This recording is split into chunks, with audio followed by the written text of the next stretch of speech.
વલ્લભનું અધરામૃત. નિત્ય વૈષ્ણવેનું પાન કરવું, એનાથી સઘળી લીલાઓ સ્મરિત થશે. સ્મરિત હોત સબ જ્ઞાન, શ્રી વલ્લભ પદ વંદો સદા, સરસ હોત સબ જ્ઞાન. રસિક રટત આનંદ સો, કરત સુધા રસપાન. એ વલ્લભના મુક્તિ નિશ્ચિત સુધા એ આપના ગ્રંથો છે, અને એ ગ્રંથોનું જે રસપાન કરે એને સુધાનું જ્ઞાન. મહાપ્રભુજી કૃપા નિધિ છે, કૃપાના સાગર છે, કૃપાનો ભંડાર છે, અને એવો ભંડાર છે કે જ્યાં કૃપા ક્યારે ખૂટતી નથી. હું તો કહું, મનુષ્ય ક્યારે જીવનમાં એટલા પાપ નથી કરી શકતો કે એમ બોલી શકે કે મારા પર તો કૃપા થાય જ નહીં. ક્યારે નહીં. ભગવાનની કૃપા બહુ વિશાળ છે, ખૂબ મોટી છે. હા, કૃપા કરવાના પ્રકાર જુદા હોય. માણસ માંગે સુખ અને ભગવાન આપે હિત, કલ્યાણ. માણસને સુખ માંગવાની આદત છે, હિત માંગવાની આદત નથી. અને પ્રભુ કૃપા કરે ઘણીવાર માથે હાથ ફેરવીને, વહાલ કરીને, અને ઘણીવાર વઢીને, પણ બંનેમાં પ્રભુની તો કૃપા જ હોય છે. લોકો કે ને, એક પેલો બિલ્ડર હતો અને 20 માળનું મકાન બનાવ્યું, અગાસી પર ઉભો છે, અને જમીન પર એનો મજદૂર કામ કરી રહ્યો છે. તો એને કંઈક સૂચના આપવી હતી, એને ઉપર બોલાવો હતો એ મજદૂર. બૂમો પાડે પણ નીચે કામ ચાલે છે, પેલા મજદૂરને સંભળાય જ નહીં. એટલે પેલા થયું કે કેવું કેમ, બૂમો પાડી પાડીને થાકી ગયો. જુએ જ નહીં ઉપર, જુએ જ નહીં ઉપર, માલિકને જુએ જ. એટલે પેલાને કંઈક કહ્યું કે કંઈક યુક્તિ કરવી પડશે કે ઉપર જુએ. એટલે માલિકને વિચાર આવ્યો, એને 50 રૂપિયાની નોટ કાઢી અને ઉપરથી નાખી. એ જો કે રૂપિયા જોશે એટલે તરત જોશે ઉપર, એટલે 50 રૂપિયાની નોટ નીચે પડેલી જોઈ પેલા મજદૂરે, એટલે નોટ લીધી ખિસ્સામાં મૂકી દીધી, પાછો કામે વળગી ગયો. પેલો કે આ જોતો કેમ નથી? 1000 રૂપિયાની નોટ કાઢી, ઉપરથી નાખી. પેલો કામ કરતા કરતા નજર પડી 1000 રૂપિયાની, લીધી ખિસ્સામાં મૂકી દીધી, પાછો કામે લાગી ગયો. પેલો કે આ જોતો કેમ નથી? કેમ જોયે? એટલે કે આ જોશે જ નહીં. એટલે કાંકરી પડી હતી એ લઈને જોરથી મારી, એટલે સીધું ઉપર જોયું એને. એમ જ ભગવાન ઘણી વાર નોટ નાખે પણ આપણે જોઈએ જ નહીં, એટલે ભગવાન કાંકરી મારે એટલે તરત ધ્યાન આવે. પણ એ બંનેમાં ઉદ્દેશ છે તો એને ઉપર જોવાનો જ છે, કૃપા કરવાનો જ છે. તો ઘણી રીતે ભગવાન કોશિશ કરે, આને ધંધામાં સારું કરી દઉં, આને બાળક આપી દઉં, આને ઘર આપી દઉં, આને આ કરી દઉં. ઘણી વાર ઘણી વસ્તુ આપે, પણ આ માણસ એવો છે ને, એવો કામમાં પડ્યો છે કે ભગવાન તરફ જોતો જ નથી. એટલે ના છૂટકે ભગવાનને કાંકરી મારવી પડે. કઈક એવું થાય એટલે દોડતો મંદિરે પહોંચી જાય, પ્રભુ કઈક કરો. પ્રભુ કે આટલું બધું નાખ્યું, જોતો તો ઘર તો આ વારો જ ના આવે. મૂળમાં તો ભગવાનને કૃપા જ કરવું છે. અનેક રીતે કૃપા કરે. શિક્ષાપત્રમાં તો પ્રતિબંધો દ્વારા ભગવાન કઈ રીતે કૃપા કરે છે, કેવા પ્રકારની કૃપા કરે છે. ક્યાંક દેશની બહાર મોકલે, ક્યાંક મિત્રોનો સાથ છોડાવે, ક્યાંક ધન લઈ લે, અનેક પ્રકારથી. હવે લાગે આપણને દુઃખ, પણ એમાં પણ ભગવાનની કઈ કઈ કૃપા હોય છે એ શિક્ષાપત્રમાં હરિરાયજી બહુ સુંદર રીતે સમજાવ્યું છે. કે દેખાતું વિપરીત કાર્ય, એમાં પણ ભગવાન પોતાનું કાર્ય કઈ રીતે સિદ્ધ કરે છે અને જીવનું કલ્યાણ કઈ રીતે કરે છે, એની સમજૂતી હરિરાયજી બહુ સુંદર રીતે આપે છે. તો શ્રી મહાપ્રભુજી કૃપાના નિધિ છે. કૃપા નિધયે નમઃ, કૃપા નિધયે નમઃ. હવે પાંચમું નામ ગુસાઈજી આપતા કહે કે આપ કૃપાના સાગર છો, અને એટલા માટે જ તો નિત્ય લીલાનું સઘળું સુખ છોડી આ ભૂતલમાં અમારા માટે શ્રમ લેવા પધાર્યા છે.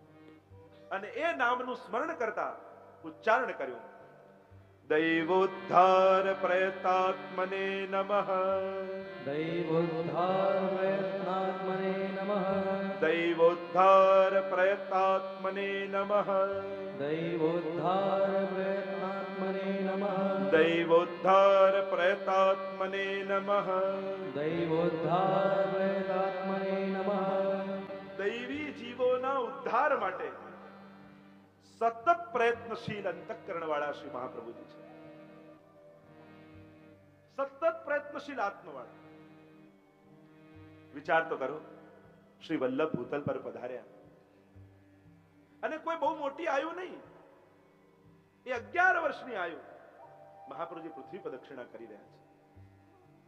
આટલી નાની વયે કેવી વિદ્વત્તા, સર્વોને શાસ્ત્રોમાં પરાસ્ત કરી જગતગુરુ પદ પામ્યા. 3 વાર ભારત વર્ષની ખુલ્લા ચરણારવિંદની પરિક્રમા કરી. કોના માટે? મહાપ્રભુજીને શેની જરૂર હતી? એ પણ અડેલમાં બિરાજીને ભગવત સેવા કરી શકે, પણ મહાપ્રભુજીએ જીવ મારી પાસે આવે એની પ્રતીક્ષા કરી નથી. આ તો પુષ્ટિ માર્ગ છે. જીવને ભાન નથી, પણ હું જીવ પાસે જઈ એનો ઉદ્ધાર કરીશ. આ પુષ્ટિ માર્ગ છે. અહીંયા ગુરુ જીવની પ્રતીક્ષા કરીને બેઠો નથી રહેતો, પણ ગુરુ પરિશ્રમ કરી જીવ સુધી પહોંચી એનો ઉદ્ધાર કરે છે. આ પુષ્ટિ માર્ગની શ્રેષ્ઠતા છે. એ તો મહાપ્રભુજી પણ અડેલમાં બિરાજી શકત, ભગવત સેવા શ્રીનાથજી પાસે બિરાજીને આનંદ કરી શકત, પણ મહાપ્રભુજી બિરાજ્યા નથી, ગુસાઈજી બિરાજ્યા નથી, સાથે લાલજી બિરાજ્યા નથી. આજ સુધીના સમસ્ત વલ્લભકુલ સતત પરિભ્રમણ કરતા રહે છે. અને એનું ઉદ્દેશ્ય શું છે? એનું લક્ષ્ય શું છે? એક જ લક્ષ્ય છે, દૈવી જીવોનો ઉદ્ધાર કરવો. જ્યાં જ્યાં દૈવી જીવો, ઘણી વાર એમ લાગે એમ કે આ ગામમાં કોઈ નથી, પણ એ ગામમાં પણ કોઈ એક વૈષ્ણવ એવો મળી જાય ત્યારે એમ લાગે કે ખરેખર આ ગામમાં આવવાનું પ્રયોજન આ જીવના ઉદ્ધારનું કદાચ હશે. કોઈ એવો ભગવદી મળી જાય, કોઈ એવો જીવ મળી જાય. અને અહીંયા એ પ્રતીક્ષા કરાતી નથી. મર્યાદા માર્ગમાં તો ગુણો આપવામાં આવે કે પહેલા આવા ગુણો ધારણ કરો, પછી ભગવાન કૃપા કરશે. મર્યાદા માર્ગ અને પુષ્ટિ માર્ગનો ફરક એટલો, મર્યાદા માર્ગમાં જે સારો એ મારો. ગીતાજીમાં કેટલા બધા લક્ષણ આપ્યા ને, તુલ્ય નિંદા સુધીર મૌની સંતુષ્ટો યેન કેનચિત અનિકેત સ્થિર ભક્તિ માનવે પ્રિયો નરઃ. કેટલા લક્ષણો પ્રભુ આપ્યા. આવો ભક્ત મને પ્રિય, આવો ભક્ત મને પ્રિય. ગુણો ગણાવ્યા અને કહ્યું કે આવા ગુણ હોય એ મને પ્રિય છે. તો જે સારો એ મારો, પણ પુષ્ટિ માર્ગમાં તો જે મારો થયો એ સારો થયો, જે મારો એ સારો. અહીંયા શરત નથી રખાતી, જા પેલા સુધરી ના આવો પછી શરણે લઈશું.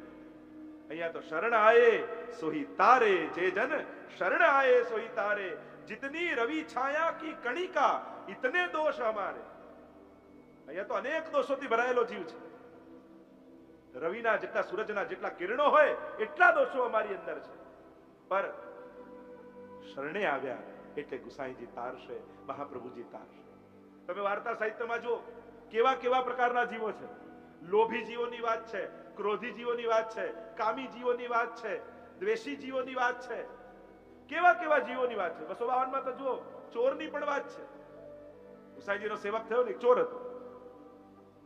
ગુસાઈજી પાસે બ્રહ્મ સંબંધ લીધું, શરણે આવ્યો. ગુસાઈજીએ કહ્યું કે ચોરી છોડી દે. 2 હાથ જોડીને કહ્યું, મહારાજ આ બધું નહીં થાય, મહારાજ ચોરી નહીં છૂટે, ચોખ્ખું આપને કહી દઉં છું. ગુસાઈજી કે તું બ્રહ્મ સંબંધી વૈષ્ણવ તો ચોરી કરે સારું નહીં. જયરાજ એવી આદત પડેલી છે ચોરી કરવાની કે છૂટે એમ નથી. ગુસાઈજી કહ્યું ઠીક છે, ચલ ચોરી નહીં છૂટે ને, ચલ એક વચન આપ, આજ પછી તું ક્યારે ખોટું નહીં બોલે, હંમેશા સાચું બોલીશ. આ થશે? હા આ થશે. જો આપણા ગુરુદેવ કેવી કૃપા કરે છે. અને પેલા ચોરને થયું કે આ વૈષ્ણવ થયો, હવે ઘડી ઘડી બધે ચોરી કરું ઠીક નહીં, એકવાર રાજાને ત્યાં ચોરી કરી લઉં એટલે કાયમની શાંતિ. નક્કી કર્યું, રાજાને ત્યાં ચોરી કરવી. નીકળ્યો અને સીધો મહેલમાં ગયો. સિપાહીઓ રોક્યા, કોણ છો, ક્યાં જાઓ છો? અરે ચોર છું, રાજાને ત્યાં ચોરી કરવા આવ્યો છું. પેલા બંને હસવા લાગ્યા, ક્યાં સવાર સવાર મજાક કરો છો, જાઓ અંદર જવો જ જાઓ, પણ ખોટા મજાક કેમ કરો છો? પેલા અંદર જવા દીધો, એ તું મજાક કરે છે. એટલે સામે એક માણસ મળ્યો, કોણ છો, ક્યાં જાઓ છો? અરે હું ચોર છું, રાજાને ત્યાં ચોરી કરવા આવ્યો છું. લોકો ક્યાં મજાક કરો છો, જાઓ અંદર. જેને મળે ને સાચું કે કોઈ માને નહીં, બધાને એમ થાય કે મજાક કરે છે. છેક રાજાના ભંડાર તોશાખાનામાં પહોંચી ગયો, બધું ધન પોટલામાં બાંધ્યું, છેલ્લે બહાર નીકળતો હતો. સિપાહી પછી શું લઈને જાય છે? અરે રાજાને ત્યાં ચોરી કરવા ગયો, મેં કહ્યું તું તમને, બધું ચોરી કરીને ધન ભરેલું છે ને એ લઈને બહાર જાઉં છું. એ લોકો ક્યાં મજાક કરે છે, જા બહાર નીકળ. છેક ઘરે આવી ગયો. અને ઘરે આવીને એને વિચાર થયો કે જો ગુસાઈજીના વચન પર ભરોસો રાખ્યો, સાચું બોલ્યો તો રાજાનું બધું ધન મળ્યું. જો ચોરી છોડી દઈશ તો રાજાઓના એ રાજા જે પ્રભુ છે એનું કૃપાનું સગળું ધન મને મળી જશે. અને એ દિવસથી એને ચોરી કરવાનું છોડી દીધું. જહા પુષ્ટિ માર્ગ છે. અહીંયા તો મારો એ સારો, એકવાર પ્રભુનો થાય, જે જીવ જાતિ હોય કોઈ રે તેને તત્ક્ષણ સર્વે સુખ હોય રે. અરે ગમે તેવો જીવ હોય, પશુ હોય, પંખી હોય, બધા ઉપર કૃપા ગુસાઈજી મહાપ્રભુજી કરે છે. કેવા કેવા જીવો આવે છે. સદાય દૈવી જીવોના ઉદ્ધાર માટે મહાપ્રભુજી પ્રયત્નશીલ રહ્યા છે, સતત પરિભ્રમણ કર્યું છે. મહાપ્રભુજી ક્યારે એક સ્થાન પર બહુ બિરાજ્યા નથી, અને એનું કારણ દૈવી જીવોનો ઉદ્ધાર. ક્યાં ક્યાં કેવા કેવા વનોમાં આજે આટલી ફ્લાઇટની ફેસિલિટી છે, ટ્રેનોની ફેસિલિટી, બસ કાર બધું જ છે, છતાંય કેવા કેવા દુર્ગમ સ્થાનોમાં બેઠક દી છે. આજે પહોંચવું આપણને અઘરું લાગે, પણ ત્યારે દૈવી જીવોના ઉદ્ધાર માટે મહાપ્રભુજી પધારે છે. નથી જોઈ તાળ, નથી જોયો તડકો, નથી જોયો વરસાદ, એક ધોતી ઉપરના માથે ઝાંપીજી લઈ અને મહાપ્રભુજી ખુલ્લા ચરણારવિંદથી પધારે. વિચાર કરો કેટલો શ્રમ લીધો છે આપણા માટે. અને એ જ મહાપ્રભુજીનો જન્મોત્સવ આવે, ઘરે સોફા પર બેઠા બેઠા ટીવીની ચેનલો ફેરવતા રહીએ, પણ શોભાયાત્રામાં 4 ડગલા ચાલવાનો શ્રમ ન કરીએ. કેવી દયનીય પરિસ્થિતિ આપણા બધાની. જે વલ્લભે આપણા માટે કેટલો શ્રમ લીધો, એ વલ્લભ માટે આપણે શું કર્યું એનો વિચાર કરવાની જરૂર છે. આપણે બધાએ અપેક્ષાઓ તો રાખીએ છીએ, પણ આપણે કેટલો ભોગ આપ્યો એનો વિચાર કરો. શ્રી વલ્લભના પરિશ્રમને કેમ ભૂલી શકાય? જે કહે કે ચિંતા કાપી ન કાર્યા, ચિંતા નહીં કરવી, એ જ વલ્લભ એક સમય ચિંતા ચિતાઈ દૈવી કી વિદ જાની નહીં. આપણા માટે ચિંતા કરે છે. અડધી રાતના બધા જ સૂઈ ગયા છે, મારો મહાપ્રભુજી વૈષ્ણવ માટે જાગી રહ્યો છે. અને શેન શું કરવું છે? બસ આ જીવનો પ્રભુ અંગીકાર કેમ કરે એની ચિંતા છે. અને સ્વયં પ્રભુ પ્રગટ થયા, 4 વચને બંધાયા ઠાકોરજી, હે મહાપ્રભુજી, આપના દ્વારા જે જીવને આપ સોંપશો એનો નિશ્ચિત હું સ્વીકાર કરીશ. બ્રહ્મ સંબંધી જીવનો ક્યારે ત્યાગ નહીં કરું. બીજું વચન આપ્યું, આપની કાનીથી જે ભોગ દર્શે હું આરોગીશ, અને એકવાર જેના માથે પુષ્ટાવીને મને પધરાવી દેશો ત્યાં સદાય પ્રગટ સ્વરૂપે હું બિરાજીશ. આમ 4 વચને ઠાકોરજી મહાપ્રભુજી સાથે બંધાયા. તમે જુઓ મહાપ્રભુજી ક્યાં ક્યાં પધાર્યા. અંગ બંગ કલિંગ કૈકટ મગધ મારુ સુર સિંધ, તે તામસના અધર્યા પ્રતાપ બદર જગત. અંગ બંગ કલિંગ કૈકટ મગધ મારુ સુર સિંધ, ભારતના સગડા પ્રદેશ.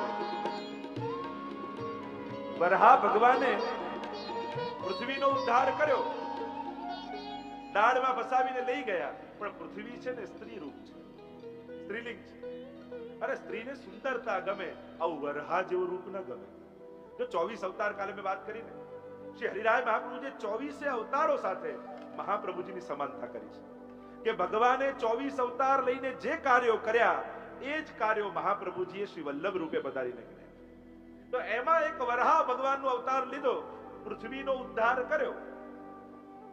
પણ પૃથ્વી સ્ત્રી છે ને સુંદરતા ગમે, આવું વરહા રૂપ ન ગમે. એટલે ભૂમિને બહુ ગમ્યું નહીં કે વરહા રૂપે ભગવાને આવીને ઉદ્ધાર કર્યો, પણ જ્યારે વલ્લભ રૂપે મહાપ્રભુજી આવું સુંદર રૂપ ધારણ કરી અને પૃથ્વી પરિક્રમા 3 વાર કરી, ત્યારે પૃથ્વીને પરમ આનંદનો અનુભવ મહાપ્રભુજી કરાવ્યો. ત્યારે સાચા અર્થમાં ભૂમિનો ઉદ્ધાર કર્યો.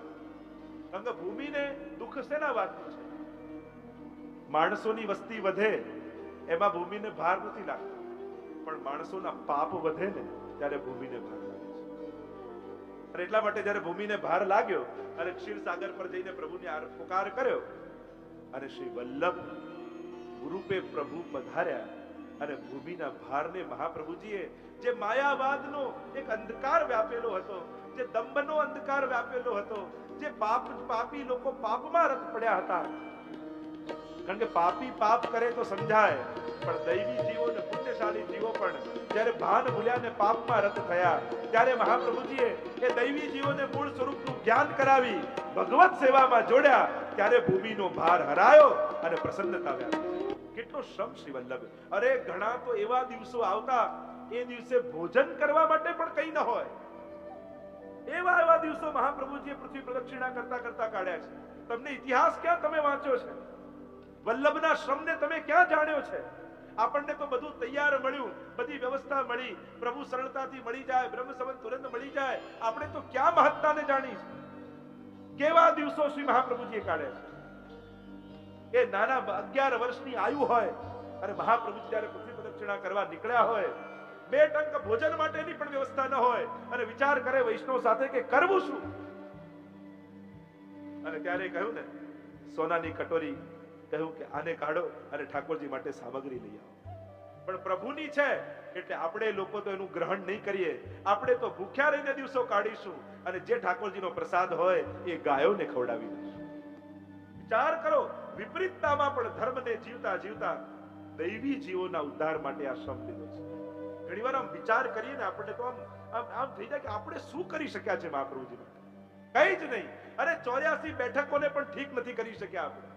બીજી વાત તો જૂથ પાછળની રહી, એ પણ ઠીક વ્યવસ્થિત કરીને બે ટાઈમ સારું ભોગ આવે એની પણ આ વૈષ્ણવ સમાજ ભલે 3 કરોડ કહેવાય કે 2 કરોડ સમાજ કહેવાય, પણ પોતાના ગુરુ શ્રી મહાપ્રભુજીના 84 બેઠકોના સ્થાનોને પણ વ્યવસ્થિત નથી કરી શકતા. આપણે શું મહાપ્રભુજીનું ઋણ ચૂકવવાના? આપણે કયા મોડે આપણી જાતને વૈષ્ણવ કહીએ છીએ? હું મહાપ્રભુજીનો સેવક. અરે અમુક બેઠકજીમાં જઈને જુઓ, તમારા ગુરુદેવને પોઢવાની પણ વ્યવસ્થા નથી, ભોગ ધરવાની પણ વ્યવસ્થા નથી. આપણી જાતને કયા મોડે આપણે વૈષ્ણવ કહીશું? વિચાર તો કરો, ચિંતન તો કરો. આ વિચારવું જોઈશે. શ્રી મહાપ્રભુજીનો પરિશ્રમ કોના માટે? આપણા બધા માટે. આજે આપણે વૈષ્ણવ છીએ કયા બળે? આ મહાપ્રભુજીના શ્રમના બળે, પૂર્વાચાર્યોના શ્રમના બળે. કેવી વિકટતા, કેટલી વિપરીતતા! અને એમાં પણ વિચાર કરો, શું વ્યવસ્થા હશે એ સમય? સાથે શું સામાન હશે? ચાલતા ચાલતા ક્યાંથી ક્યાં જવાનું, અને કેવા કેવા જીવોના ઉદ્ધાર મહાપ્રભુજીએ કર્યા. તમે 84 વૈષ્ણવની વાર્તા વાંચો છો.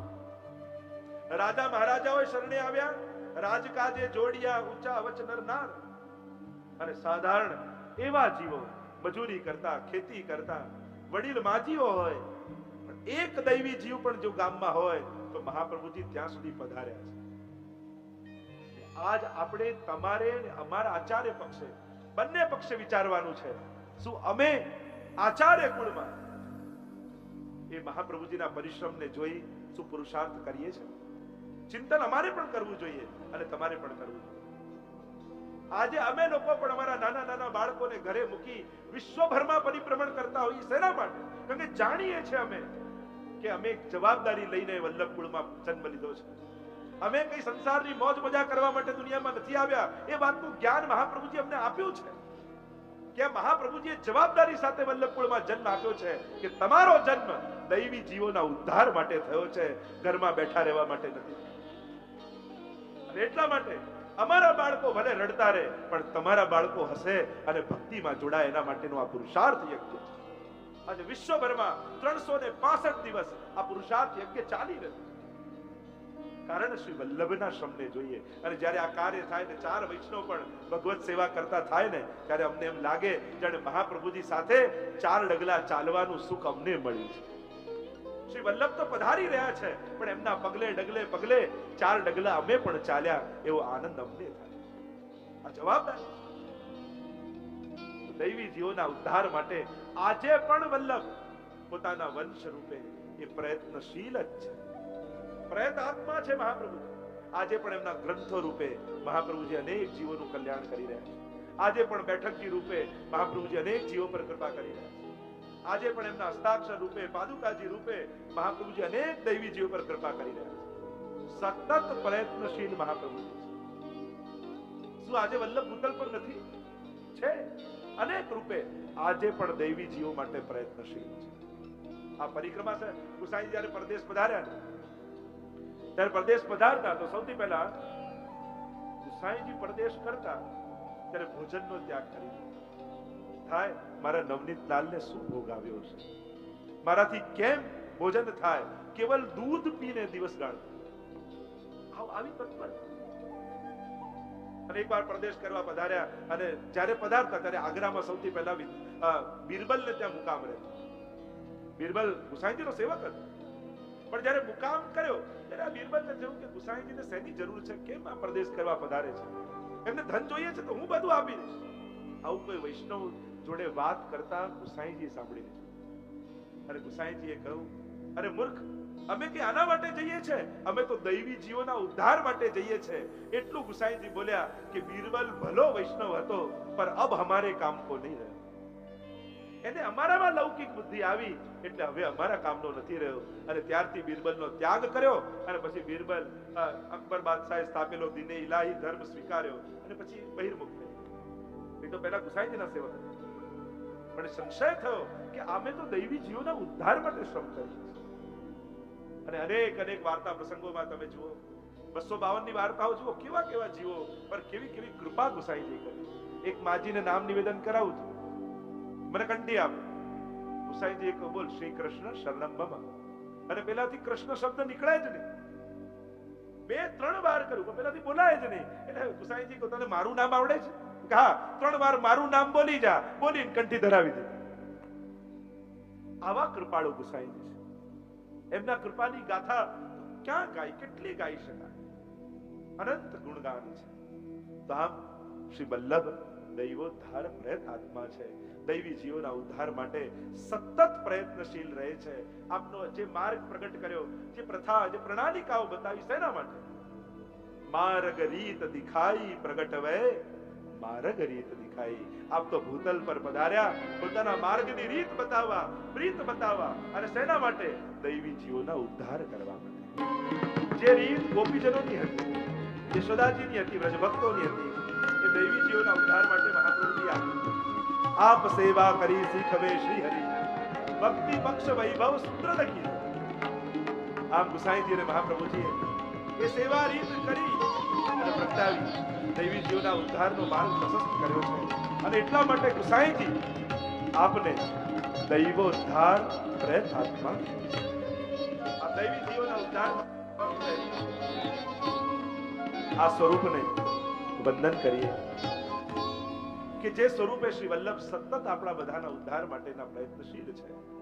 કહ્યું કે એ સમયે વલ્લભ ભૂતલ પર બિરાજતા હતા ત્યારે તો વૈષ્ણવજનો પર કૃપા થઈ, પણ હવે આપણા જેવા જીવો જેને પ્રગટ રૂપે વલ્લભના દર્શન નથી થતા, એની આ આરતી, આને આ દુઃખો, એનું કલ્યાણ કઈ રીતે થશે? તો ગુસાઈજી કહે શ્રી વલ્લભ તો કેવલ સ્મરણ માત્રથી ભક્તોની આરતીનો નાશ કરવા વાળા છે. સ્મરણ કરતા દુષ્કૃત જાય. ગોપાલદાસજી પણ કહે છે લક્ષ્મણ સુત શ્રી વલ્લભરાયજી સ્મરણ કરતા દુષ્કૃત જાય. કેવા છે વલ્લભ? સ્મરણ માત્રથી સર્વ દુષ્કૃતોને સમાપ્ત કરી દે. બીજું ન કઈ થાય તો વલ્લભનું રોજ સ્મરણ કર. જો ગમે તેટલા રૂના મોટા ઢગલા હોય, પહાડો ખડકાયા હોય, પણ એને સમાપ્ત કરવા માટે પહાડ જેટલી અગ્નિ નથી જોઈતી. એક તણખો અગ્નિનો રૂના ઢગલાઓને બાળી નાખે. એમ પાપના ગમે તેટલા પહાડો આપણા જીવનમાં ખડકાયા હોય, પણ કેવલ વલ્લભના નામનો એક તણખો કાપી છે એ ઢગલાઓને બાળવા. કોઈ મકાન 10 વર્ષથી બંધ હોય, 10 વર્ષથી અંધારું હોય, એ અંધારાને દૂર કરવા માટે કેટલો ટાઈમ લાગે? 5 વર્ષ, 2 વર્ષ, 1 વર્ષ? અરે 10 વર્ષથી અંધારું છે તો કે અંધારાને દૂર કરવા બહુ વાર નથી લાગતી. 1 સેકન્ડ બસ દિવાસળી પ્રગટાવો અને 10 વર્ષ જૂનું અંધારું જતું. એમ જીવો ભલે જન્મ જન્માંતરનો અંતરાય હતો, અંધારાઓ હતા, અપરાધો હતા, પણ એને દૂર કરવા માટે કઈ વર્ષોની જરૂર નથી. એક વલ્લભના નામનું ઉચ્ચારણ કરી લો, જન્મ જન્માંતરના અપરાધો કપાઈ જશે. એવું સામર્થ્ય શ્રી વલ્લભના નામ. સ્તુતિ માત્ર અતિનાશનઃ. તમે અનેક કીર્તનોને જુઓ, પદોને જુઓ. જ્યારે મહાપ્રભુજી દમલાજીને એમ કહેવાય કે 3 દિવસે દર્શન આપતા, અને જો દર્શન આપવામાં અવેર થાય તો જ્વર ચડી જાય, તાવ આવી જાય, શરીર ગરમ બની જાય, અને ત્યારે મહાપ્રભુજી બધા એવો તાપ ભગવતી જનોને વલ્લભ માટે. અને વલ્લભ પણ સ્મરણ કરતા જ અનેક વાર્તા પ્રસંગો તમે જુઓ કે કેટલા ઉદાહરણો 84 વૈષ્ણવમાં ભરેલા પડ્યા છે કે કેવલ વલ્લભનું સ્મરણ કર્યું હોય અને જન્મ જન્માંતરના દોષો કપાઈ ગયા. શ્રી મહાપ્રભુ થોડી વાર પડ્યા હોય, સાક્ષાત ભગવત રૂપે દર્શન થાય અને એ જીવનું કલ્યાણ થઈ જાય. પ્રભુ એને સ્વાનુભાવ જતાવવા લાગે, પ્રગટતાનો અનુભવ કરાવવા લાગે. એવા શ્રી વલ્લભ જે સ્મરણ માત્રથી કૃપા કરનારા છે, એમ કહી પ્રથમ શ્લોકને વિરામ આપી